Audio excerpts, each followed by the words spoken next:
চোরের মতো অন্ধ হয়ে গেছে, অনেকে জীবনের মতো পঙ্গু হয়ে গেছে, যারা হুঁশিয়ার ছাড়া তাদের চলাচলের আর কোনো সুযোগ নেই, যারা অন্ধ হয়ে গেছে তাদের দায়িত্ব কে নেবে?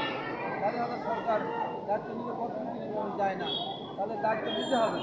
এত অন্ধত্ব বরণ করার মধ্যে দিয়ে, বন্ধুত্ব বরণ করার মধ্যে দিয়ে, এত ত্যাগের মধ্যে দিয়ে যে বাংলাদেশ আমরা পেলাম, সেই বাংলাদেশে এই অবস্থা হয়, এর চেয়ে দুঃখজনক ঘটনা আর কিছু হতে পারে না।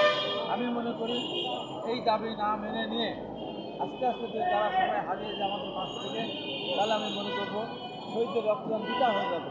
যারা এখনো পঙ্গুত্ব বরণ করে হাসপাতালে ডাক্তারছে, তাদের এই যে পঙ্গুত্ব জীবন তাদের যে বরণ করতে হলো, এটার এই পঙ্গুত্ব বরণ করার বৃথা হয়ে যাবে। যদি আজকে এখানে যে দাবি মানা হতো, এরা যে বাড়ি ফিরে যেতে পারতো, তাহলে আমি মনে করি যে এই যে আন্দোলন সংগ্রামের মধ্য দিয়ে আমরা যেটা অর্জন করেছিলাম সেটা সার্থক হতো।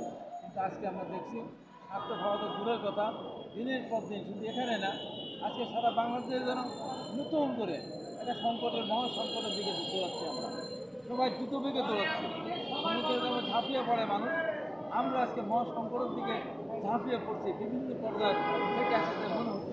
আজকে বাংলাদেশ, যে বাংলাদেশকে আমরা চেয়েছিলাম, সেই বাংলাদেশ না দেখে একটা অন্ধকার বাংলাদেশ আমাদের সামনে হাজির হচ্ছে বলে আমার কাছে মনে হচ্ছে।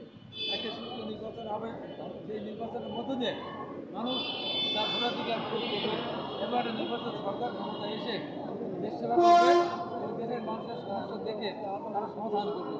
আজকে সেই নির্বাচনও বহু দূর, মানে অনেক দূর আজকে দৃষ্টির আড়ালে চলে যাচ্ছে বলে আমি মনে করি। নূতন নূতন এখানে দাবি করা হচ্ছে, পেয়ার সিস্টেমের মাধ্যমে একটা সম্পর্ক করা হচ্ছে, এখানে বিচারের নামে, সংস্কারের নামে 10 মাস 11 মাস হয়ে গেল, দৃশ্যমান কোনো সংস্কার দেখলাম না, দৃশ্যমান কোনো বিচার দেখলাম না। তাহলে এই বিচার করতে কত সময় লাগবে, এই সংস্কার করতে কত সময় লাগবে? তারপর বিভিন্ন উদ্ভট সব গল্প কাহিনী আসছে। কেউ কেউ বলছেন আগে স্থানীয় সরকার নির্বাচন হতে হবে, কেউ কেউ বলছে আগে আপনার জাতীয় পরিষদ নির্বাচন হতে হবে। নানানভাবে আজকে সংকটকে আরও ঘনীভূত করা হচ্ছে। সেই সংকটের মধ্যে এটাও একটা মহা সংকট বলে আমি মনে করি। আজকে